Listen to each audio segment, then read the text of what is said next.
Halo semuanya, salam bahagia, merdeka. Senang rasanya bisa berjumpa lagi pada video kali ini. Saya Inengah Bawirawan, CGP Angkatan 6 SDN 4 Cakranagara Kota Mataram. Pada kesempatan kali ini akan memaparkan koneksi antar materi, kesimpulan dan refleksi saya terhadap pemikiran Ki Hajar Dewantara. Untuk mengawali pemaparan saya pada video ini, perlu diketahui bahwa saya merefleksi diri dengan menggunakan 3 pertanyaan, yaitu sebagai berikut. 1. Apa yang saya percaya tentang murid dan pembelajaran di kelas sebelum mempelajari modul 1.1? Yang kedua, apa yang berubah dari pemikiran saya dan perilaku saya setelah mempelajari modul 1.1? Dan yang ketiga, apa yang bisa saya terapkan lebih baik agar kelas saya mencerminkan pemikiran Ki Hajar Dewantara. Pertama, selama ini saya percaya bahwa murid saya senang belajar dari sumber belajar berupa buku tematik yang penuh dengan gambar warna-warni. Saya mengabaikan bahwa pada kenyataannya gaya belajar murid itu beragam. Ada auditori, visual, dan kinestetik. Hal ini menyebabkan kelas menjadi sebuah ruang yang hampa tanpa makna, dan kelas menjadi lahan yang begitu gersang bagi murid. Pembelajaran yang saya lakukan selama ini hanya berkutat pada membolak-balik buku sumber yang sama di setiap harinya, serta hanya menggunakan media gambar sebagai media dalam proses pembelajaran. Yang kedua, selama ini secara sepihak saya percaya murid saya senang dan menerima dengan sepenuh hati terhadap gaya mendidik dan mengajar saya yang monoton dan kerap kali jarang mengkaitkan materi dengan konteks kehidupan murid. Pada intinya, perilaku mendidik dan mengajar saya di kelas kurang memperhatikan potensi murid, minat, gaya belajar, kecepatan belajar, kebutuhan belajar murid, kodrat keadaan setiap murid, dan bisa dikatakan jauh dari kata menuntun. Hal ini menyebabkan pembelajaran menjadi monoton dan membosankan. Murid kurang aktif dalam proses pembelajaran. Pembelajaran hanya sebatas menjelaskan dan mengerjakan tugas demi sebuah nilai. Proses pembelajaran juga penuh dengan nuansa keabstrakan yang membuat murid menjadi berpikir tingkat dewa. Proses pembelajaran mengabaikan kodrat anak yang suka bermain dan masih berpikir konkret. Selain itu, proses pembelajaran tidak dibangun dan tidak terkoneksi dengan konteks kehidupan murid. Selanjutnya yang ketiga, saya melihat murid saya sebagai orang yang harus mendapatkan nilai di atas KKM. Hal ini berdampak pada proses pembelajaran menjadi berorientasi pada kejar target nilai.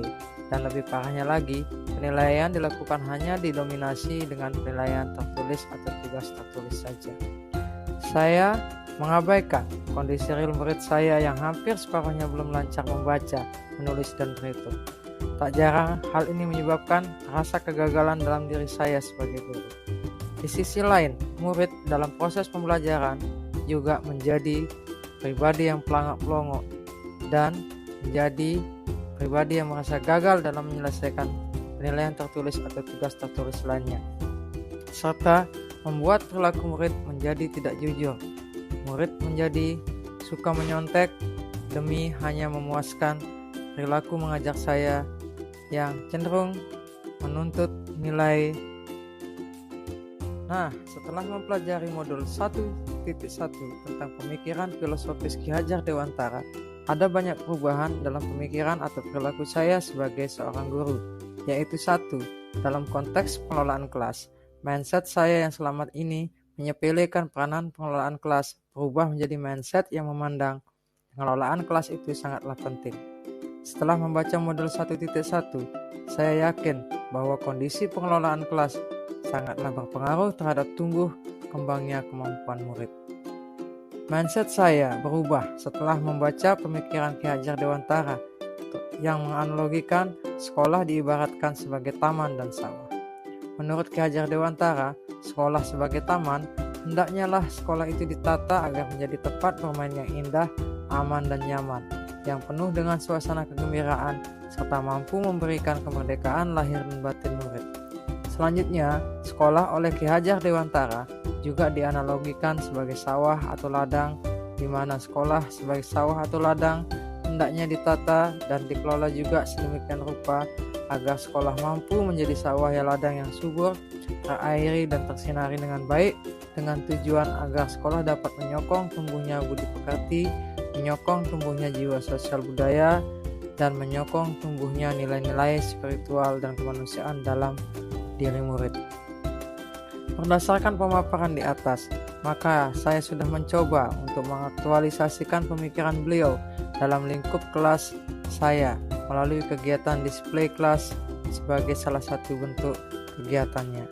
Dengan kegiatan display kelas, saya yakini adalah merupakan salah satu bentuk pengimplementasian nyata dari pemikiran Ki Hajar Dewantara tentang sekolah sebagai taman atau sawah.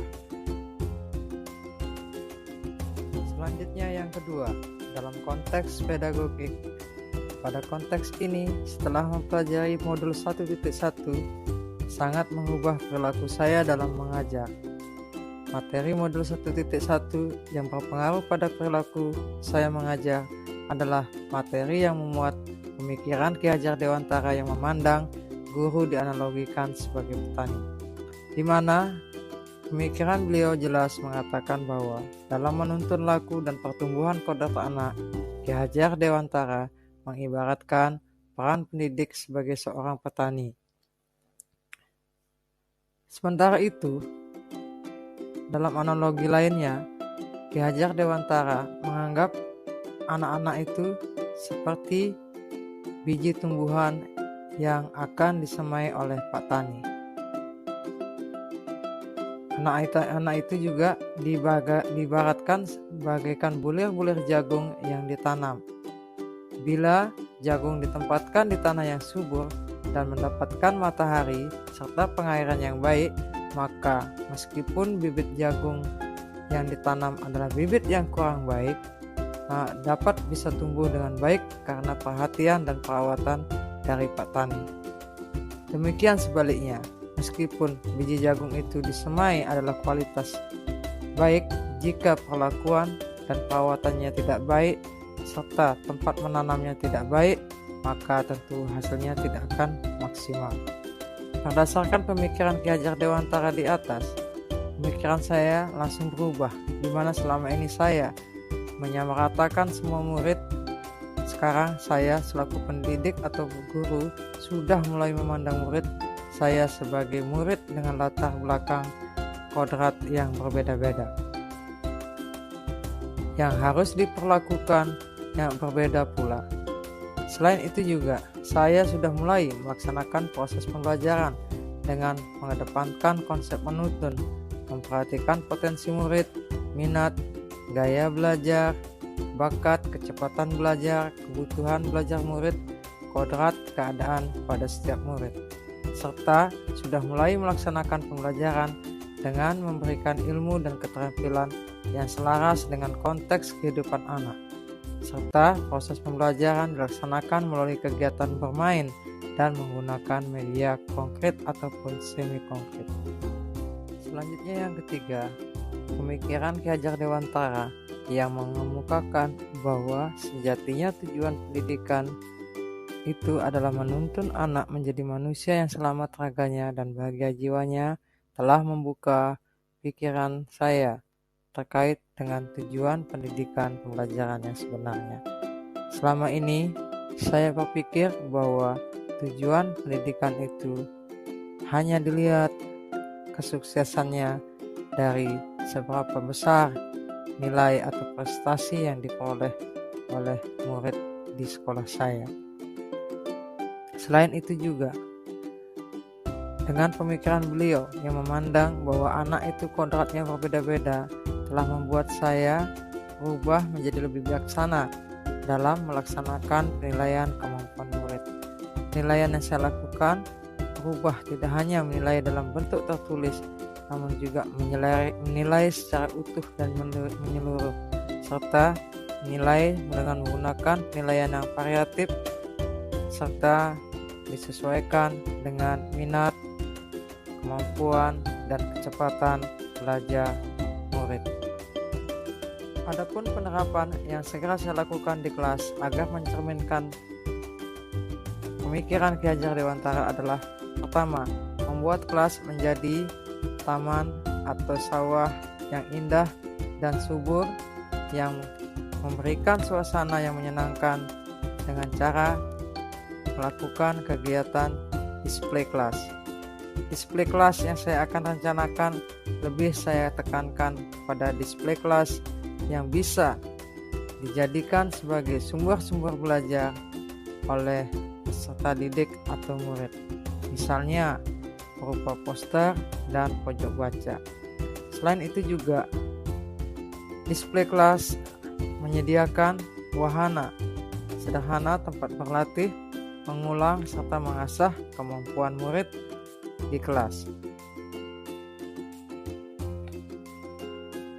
Yang kedua, menerapkan pembelajaran dengan metode dan model pembelajaran yang melatih murid senantiasa untuk berkolaborasi, mengeksplorasi, dan bernalar kritis. Dalam proses pembelajaran, paling tidak saya akan menggunakan media semi konkret, dan lebih baik lagi saya akan menggunakan media pembelajaran konkret. Proses pembelajaran juga didesain sebanyak mungkin dalam bentuk permainan sederhana yang tentunya sudah menjadi kodrat alam anak, serta permainan tersebut juga disesuaikan dengan kodrat zamannya anak. Selain itu, dalam kelas saya akan memperbanyak ice breaking dan melakukan kegiatan sonam otak. Hal ini ditujukan untuk memotivasi murid agar belajar dengan aktif dan tetap semangat, serta bisa merangsang kerja otak murid. Materi pembelajaran juga dikaitkan dengan konteks kehidupan murid. Proses pembelajaran di kelas juga mengarahkan murid belajar menggunakan metode active recall. Hal ini saya lakukan mengingat rendahnya budaya mengulangi materi pelajaran oleh murid. Yang ketiga, memberikan tugas dan penilaian dalam bentuk pilihan yang variatif. Penilaian dilakukan secara utuh dan menyeluruh. Penilaian harian ataupun tugas-tugas lainnya tidak hanya dalam bentuk tugas atau penilaian tertulis, tapi juga bisa dalam bentuk tugas atau penilaian lisan, serta bentuk-bentuk penugasan lainnya yang tentunya disesuaikan dengan minat, bakat, dan kecepatan belajar murid. Untuk selanjutnya, saya akan menyampaikan kesimpulan saya terkait pemikiran Ki Hajar Dewantara. Setelah mempelajari dengan seksama pemikiran Ki Hajar Dewantara pada modul 1.1, dapat saya simpulkan bahwa pemikiran Ki Hajar Dewantara tentang pendidikan dan pengajaran sangat menekankan agar pendidikan itu bertujuan untuk menciptakan manusia yang merdeka, yaitu manusia yang selamat raganya dan bahagia jiwanya di tengah kehidupan masyarakat. Yang kedua, pemikiran Ki Hajar Dewantara tentang pendidikan dan pengajaran sangat menekankan pendidikan yang dilaksanakan dengan proses menuntun. Proses menuntun yang sesuai dengan kodrat alam dan kodrat zaman di mana anak hidup, tumbuh, dan berkembang. Yang ketiga, pendidikan oleh Ki Hajar Dewantara juga senantiasa harus berpihak kepada murid.